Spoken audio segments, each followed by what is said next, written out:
আমি মাঝে মাঝে পাতাগুলোকে জিজ্ঞেস করি, আচ্ছা পাতা, তুমি তো গাছের রান্নাগুলো করো, তাহলে আমাদের রান্নাগুলো কেন করে দিতে পারো না গো? তাহলে এই গরমে কষ্ট করে আমাদের রান্না করতে হয় না?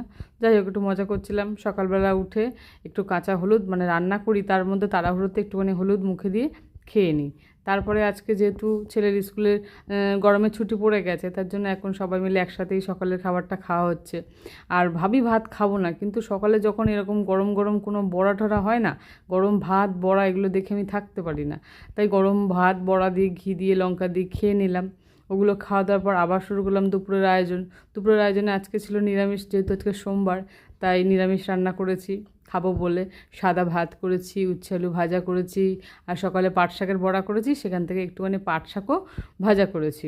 আর আরেকটা করেছিলাম সজনে ডাঁটা, মিষ্টি আলু আর কুমড়ো দিয়ে একটা তরকারি, নিরামিষ তরকারি যেটা। আর সঙ্গে করেছিলাম মুগ ডাল, আর তার সঙ্গে বেগুন ভাজা, আলু ভাজা, আর একটু লেবু দিয়ে দুপুরের খাবারটা খেয়ে নিলাম। দুপুরের খাবার দাবার খাওয়া হয়ে গেল, তারপর বাসনটা মাজলাম, খাবারটা কিছুটা হজম হলো।